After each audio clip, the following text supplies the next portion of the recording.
La primera señal de que todo iba a estallar no fue un mensaje, ni una mirada rara, ni una corazonada. Fue algo tan absurdo como aterrador. Marcos entró por la puerta con una camisa que no era suya. Y no porque se la hubiera puesto por error. No. Era la camisa de otro hombre.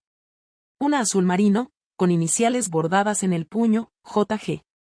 Yo estaba en la cocina, cortando pan para la cena. Era martes, finales de abril, y acababa de volver del instituto. Cuando lo vi entrar, me quedé congelada. No por la camisa, sino por su expresión. Tranquilo. Demasiado tranquilo. Me miró como si supiera que yo sabía algo. Pero no dijo ni una palabra. ¿Nueva camisa? Pregunté. No. Es prestada, respondió, colgando las llaves como si fuera un día cualquiera. Y ahí supe que todo se había roto. Lo siguiente que hizo fue sacar del maletín una pequeña caja de madera. La puso encima de la mesa, se quitó los zapatos y fue al baño como si nada. Yo no me acerqué a la caja. Ni siquiera respiré. Sabía que dentro había algo que lo explicaría todo. Algo que me haría temblar. Pero también sabía que abrirla significaba aceptar que mi pequeña aventura dejó de ser un secreto. Porque esa camisa no era de Marcos. Y tampoco era su talla. Era de Javier, mi amante. Sí. Lo supe de inmediato. Javier, mi compañero del departamento de historia. Casado, padre de 2 hijos. Amante de la literatura francesa y de los detalles peligrosos. Como dejar su camisa en el asiento trasero de mi coche el domingo pasado. Como besarme en un parking vacío de un polígono industrial, a plena luz del día. Como olvidarse de su maldita camisa cuando sabíamos que Marcos usaría mi coche el lunes. Esa caja de madera sobre la mesa era su respuesta.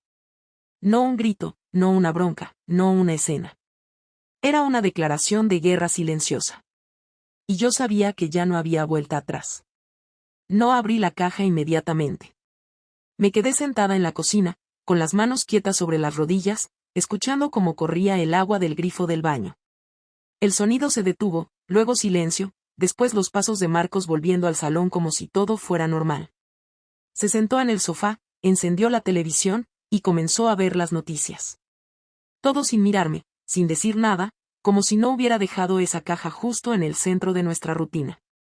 No me pidió que la abriera, ni intentó provocar una reacción. Sabía perfectamente que yo lo haría, porque eso es lo que se hace cuando alguien coloca una bomba sin detonador delante de ti, la abres tú misma, para ver si explota. Esperé 10 minutos. Luego 20. El ambiente era tan denso que podía oír mi propia respiración. Me levanté y caminé hasta la caja, la tomé con ambas manos y la llevé a la mesa del comedor. No la abrí allí, no quería que él viera mi cara al hacerlo. Me la llevé al dormitorio, cerré la puerta y me senté en la cama. Abrí la tapa con cuidado, como si fuera una caja de herramientas, esperando encontrar cualquier cosa menos lo que vi. Dentro había una llave USB, una foto doblada, una nota escrita a mano y algo que no entendía al principio, una tarjeta de visita con el nombre de Javier, con una dirección que no conocía. Miré la foto. Era de mi coche, estacionado en un aparcamiento vacío. En el asiento del copiloto, Javier dormía con la cabeza hacia atrás. Mi coche. Javier. Dormido. Sin camiseta. No era una imagen robada desde lejos. Era una foto tomada desde la ventanilla, muy cerca. Con intención. Con rabia. Me temblaban los dedos al sostenerla. La nota decía, dejaste esto en tu coche. Pensé que te haría ilusión recuperarlo. No me debes explicaciones. Aún. Marcos nunca había escrito de esa forma. Era seco, directo, y eso era lo que más me desconcertaba. No había insultos, ni reproches. Solo eso, una constatación. Ya no estábamos en el terreno de las sospechas ni de los silencios incómodos. Todo lo que había estado evitando desde hacía semanas, todos los gestos extraños de Marcos, las salidas sin decir a dónde iba, las preguntas que no hacía, todo cobraba sentido. Lo sabía. Y no solo eso, lo había comprobado. Había ido más allá de lo que imaginé. Se había tomado su tiempo. Había esperado el momento justo. La USB no la conecté. No en ese momento. Me limité a sentarme en el borde de la cama, con la caja abierta a mi lado, mirando al vacío. Mi reacción no fue miedo, ni vergüenza. Fue una mezcla de ira y algo parecido al respeto. Había tenido oportunidad de gritarme, de montarme una escena, de sacar todo esto delante de nuestros amigos, de su familia. Pero había elegido algo peor. Me dejó sola con la evidencia, con la culpa. Y eso era más efectivo que cualquier insulto. No sabía si planeaba decírselo a alguien o si simplemente quería que yo me hundiera con mis propios pensamientos. Volví al salón después de media hora. Él no se había movido. Seguía viendo la televisión, ahora con una cerveza en la mano. No dijo nada cuando me senté frente a él. Pasaron unos segundos. Entonces habló. ¿Te hizo gracia la nota? No. Entonces, ¿por qué tienes esa cara? Porque no sé qué quieres que haga. Nada. Solo que no sigas mintiendo. ¿Desde cuándo lo sabes? Marcos no desvió la mirada del televisor. Bebió un trago largo antes de responder. Desde hace 3 semanas. La primera vez que llegaste tarde y dijiste que había salido con las del departamento. Pero alguien te vio en el aparcamiento del centro comercial, sola, en tu coche. Y yo no soy idiota. Después vi la camisa. La reconocí. Era de él. Así que empecé a juntar las piezas. No me costó mucho. No supe qué decir. Mi boca se movía pero no salían palabras. Quise justificarme, pero no podía. No había nada que justificara lo que hice. No fue un desliz, ni una borrachera, ni una locura de un momento. Fue decisión tras decisión. Cada mensaje, cada encuentro, cada mentira. ¿Y por qué no me dijiste nada antes? Pregunté, con la voz más baja de lo que esperaba.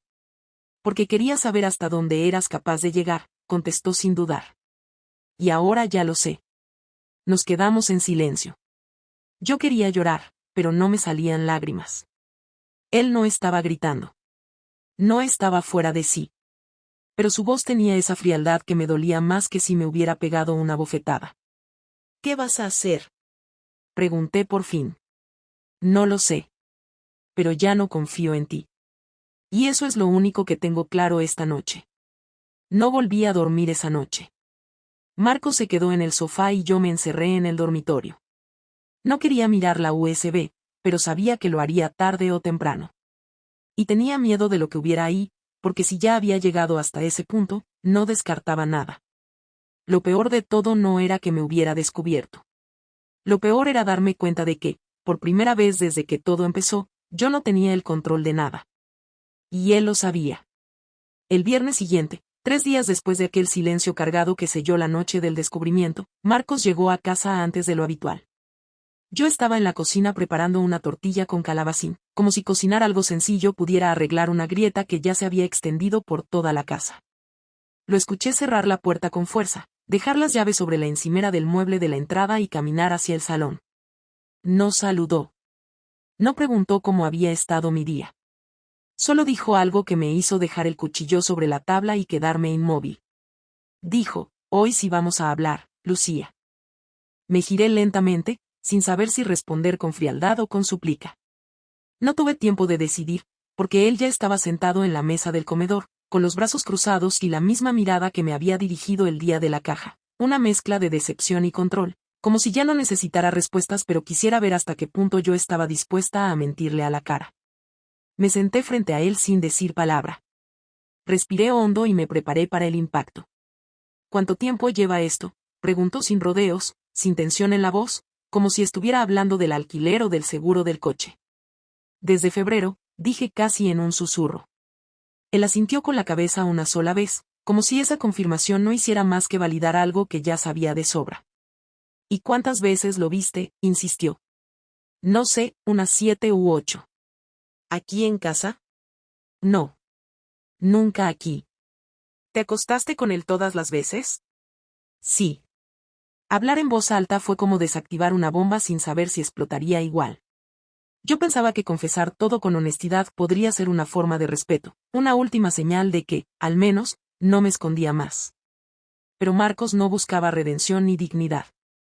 Él quería que dijera cada palabra para que pesara. Y pesó.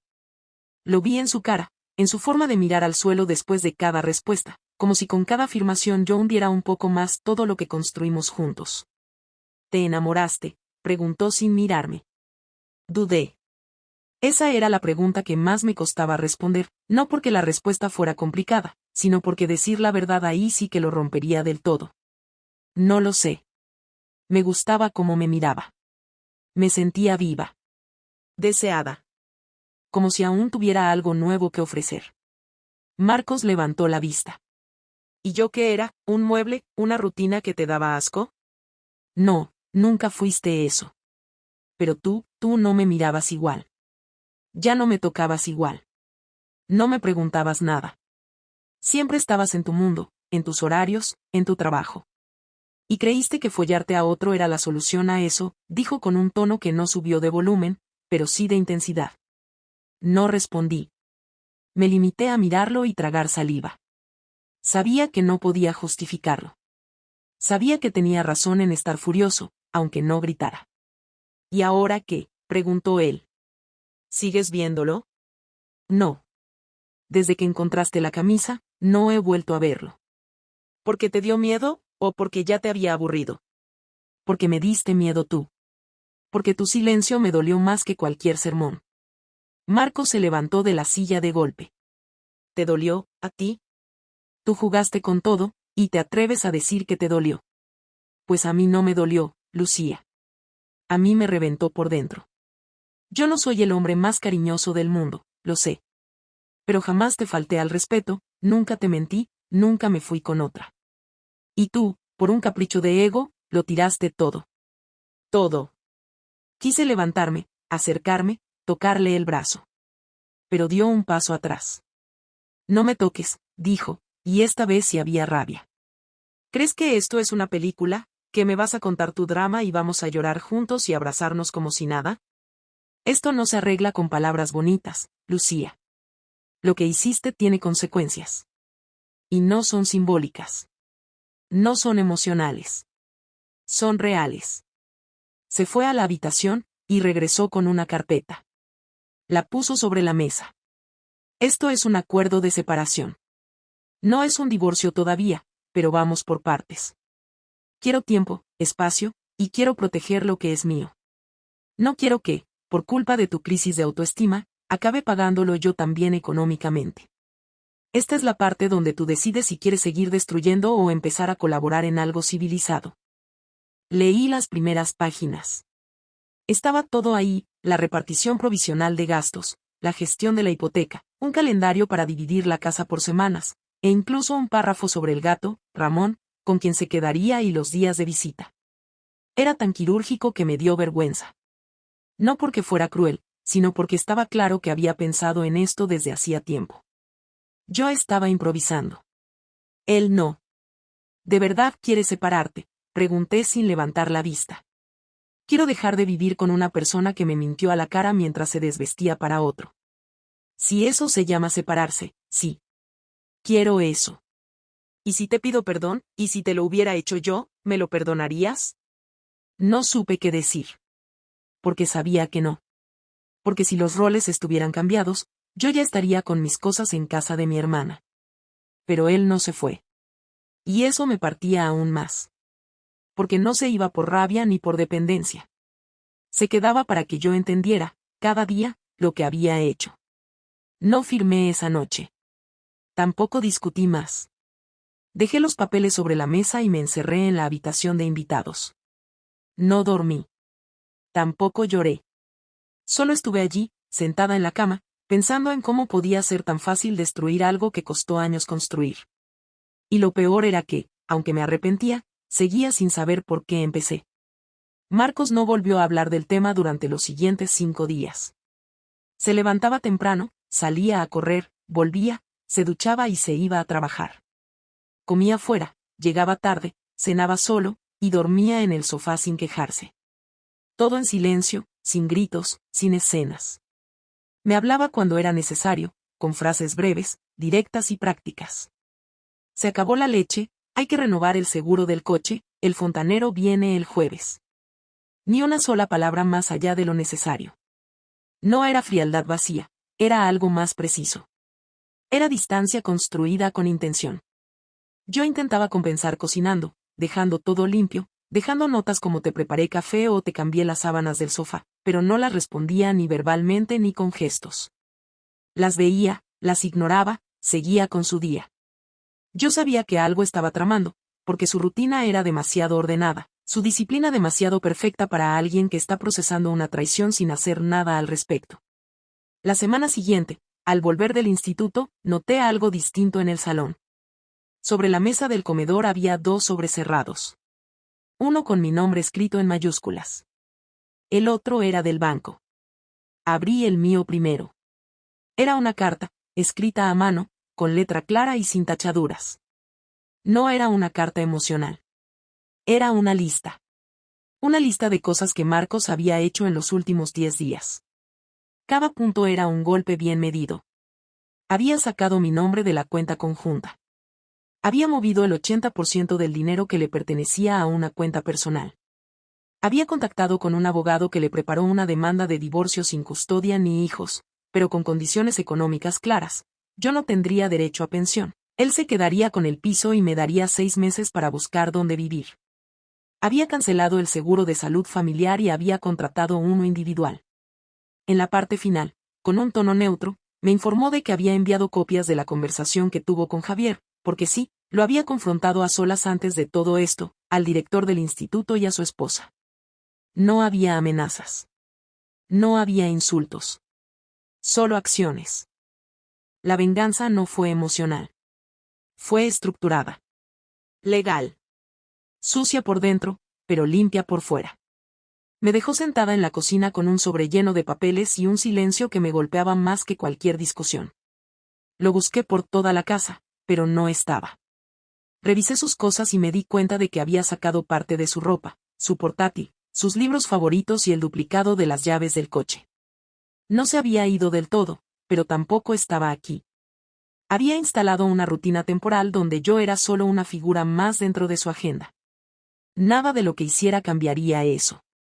Esa noche, dormí en mi cama por primera vez desde la confrontación. No pude pegar ojo. Me sentía como una huésped en mi propia vida. El lunes por la mañana recibí un correo electrónico del departamento de dirección del instituto, citándome para hablar con la jefatura.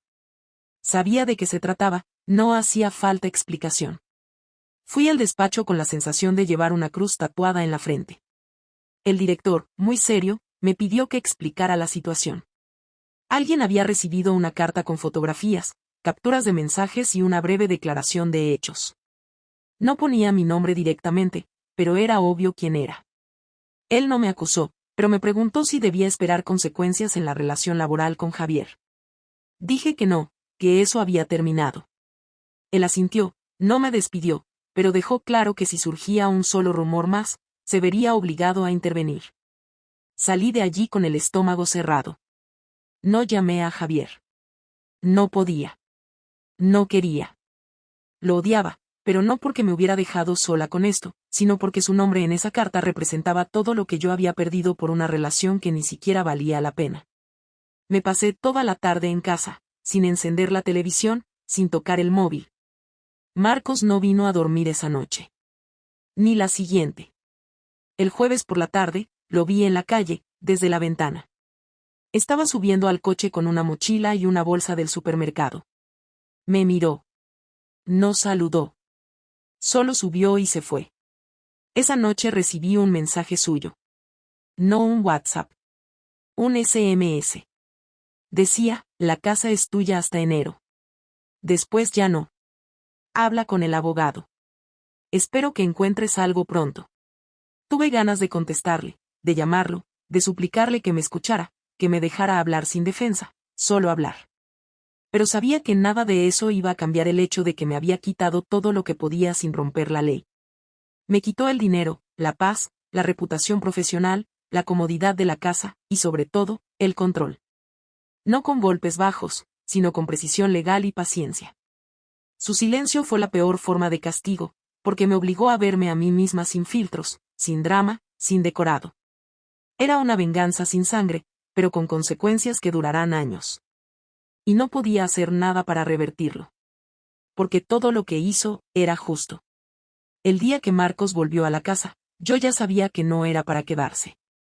Había dejado su cepillo de dientes, un par de camisas colgadas en el armario y un portátil viejo en su escritorio, pero todo lo demás, lo importante, ya se lo había llevado.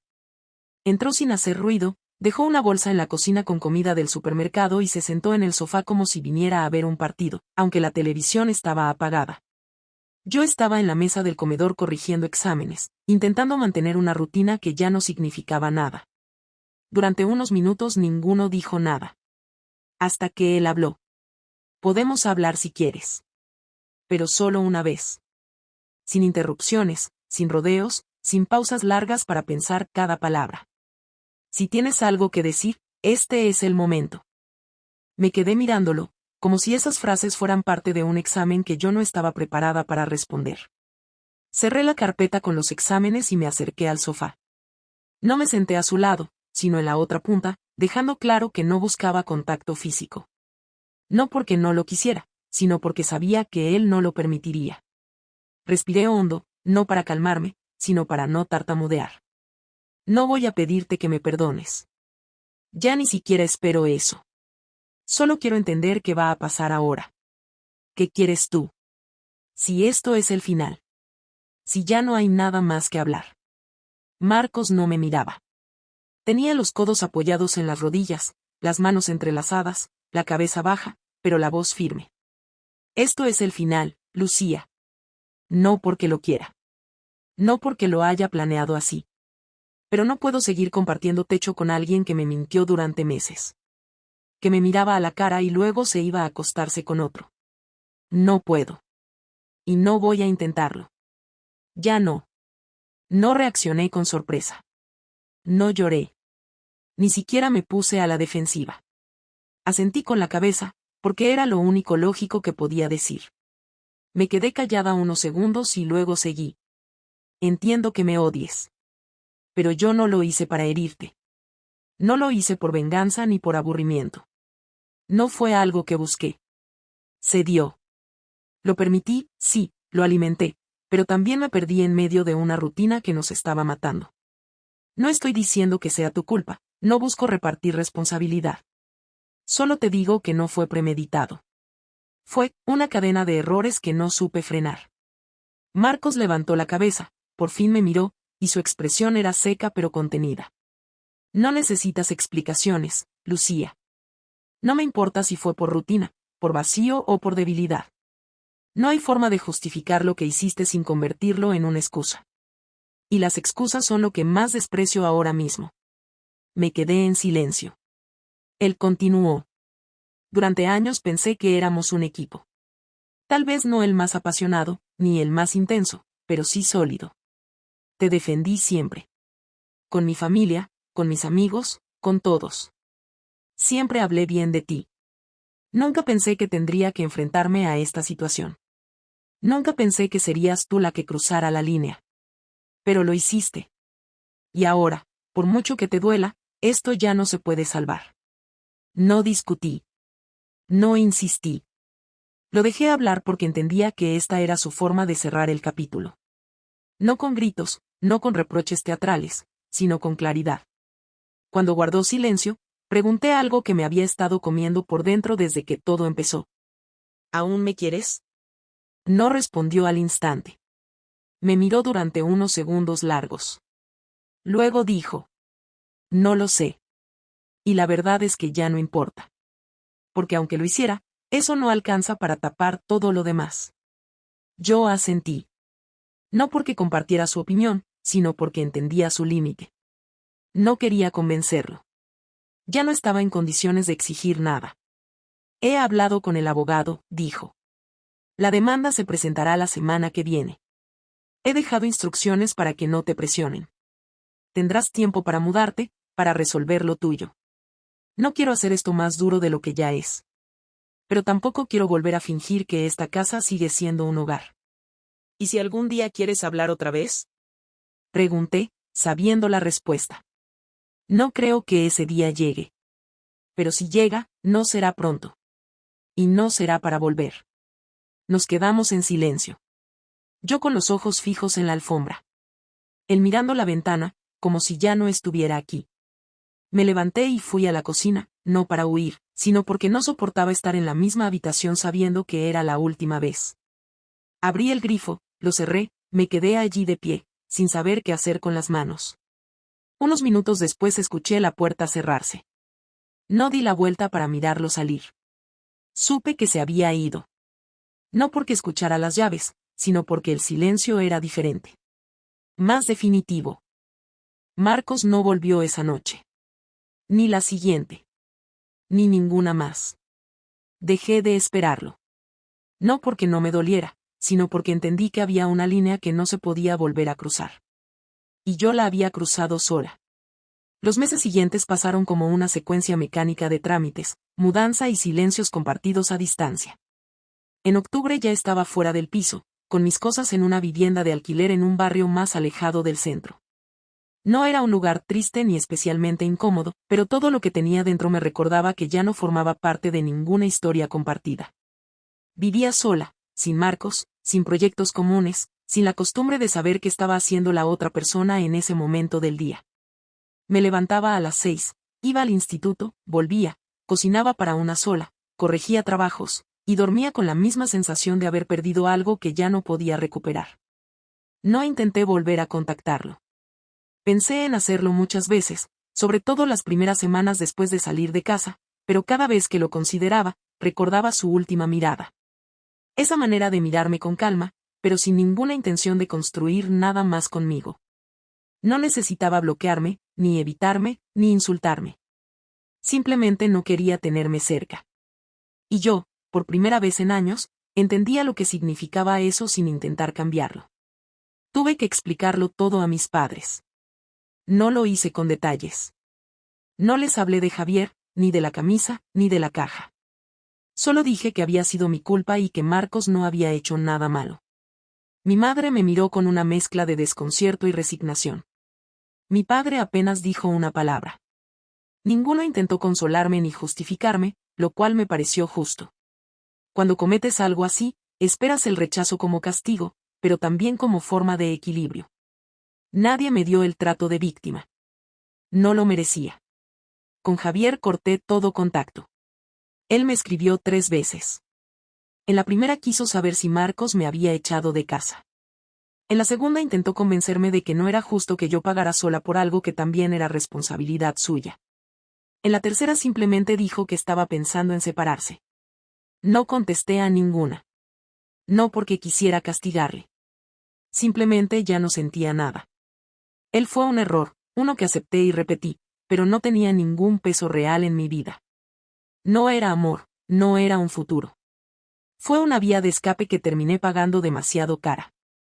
El instituto se convirtió en mi refugio y mi castigo. Todos sabían lo ocurrido, aunque nadie lo dijera directamente. Javier ya no trabajaba allí, había pedido el traslado a otro centro, según me dijo la directora cuando me llamó para informarme. No sé si se fue por mí o por presión del entorno, pero tampoco me importó. Yo seguí trabajando, haciendo mi parte, cumpliendo con los alumnos, aguantando las miradas que duraban un segundo más de lo normal, las conversaciones que se detenían cuando yo entraba a la sala de profesores. Nunca me dijeron nada abiertamente, pero lo sabían. Todos. A nivel legal, el divorcio fue rápido. El abogado de Marcos fue muy claro desde el principio. Me entregaron una propuesta y la firmé sin discutir nada. Me quedé con la mitad de los ahorros, suficiente para empezar de nuevo sin depender de nadie. Él se quedó con el piso, el coche, y el gato. No pedí visitas. No por orgullo, sino porque no tenía sentido mantener ningún vínculo con algo que él asociaba a la traición. Y, de alguna manera, hasta Ramón, el gato, tenía más derecho a quedarse con Marcos que conmigo. Una tarde de enero, ya después de Navidad, me crucé con él en una librería del centro. No fue un encuentro largo ni significativo. Me vio desde el otro lado del pasillo, se detuvo, me miró, y solo dijo, «Hola». Le respondí con un simple hola también. Ninguno de los dos se acercó. No preguntó cómo estaba, ni qué tal el nuevo piso, ni si necesitaba algo. Y me pareció bien. Era un saludo entre dos personas que ya no se debían nada. Caminé hacia la caja, pagué el libro que llevaba en la mano, y me fui. Ahora, cada día que pasa, entiendo más cosas. No me refiero a una reflexión filosófica ni a una epifanía sobre la vida. Hablo de hechos concretos. Que no supe valorar lo que tenía, que confundí comodidad con desinterés, que busqué validación en el lugar más absurdo y menos sostenible posible. Que el daño que causé no se repara con palabras ni con actos tardíos de arrepentimiento. Que la confianza, una vez rota, no se recompone con promesas, y que la dignidad de una persona como Marcos no se negocia ni se manipula. Hoy vivo sola. No sé si algún día volveré a estar con alguien. No porque no crea en el amor, sino porque no quiero repetir patrones. No quiero construir una relación sobre las ruinas de otra sin haber aprendido nada. Trabajo, cobro mi sueldo, salgo a caminar los fines de semana, leo más de lo que leía antes, y hablo menos. No me veo como una víctima de una mala decisión ni como una mujer que fue seducida por la emoción. Me veo como lo que soy, una persona que cometió un error grave y asumió sus consecuencias. Y si hay algo que realmente aprendí de todo esto, no es que el amor duele o que la traición destruye. Es que uno siempre piensa que puede controlarlo todo hasta que descubre que, cuando la otra persona te deja de mirar como antes, ya no hay nada que puedas hacer. No porque te haya dejado de querer, sino porque simplemente ha aprendido a vivir sin ti. Y eso, por mucho que duela, es lo más justo que puede pasar. Porque si yo no lo supe cuidar, no tengo derecho a pedir que lo arregle él.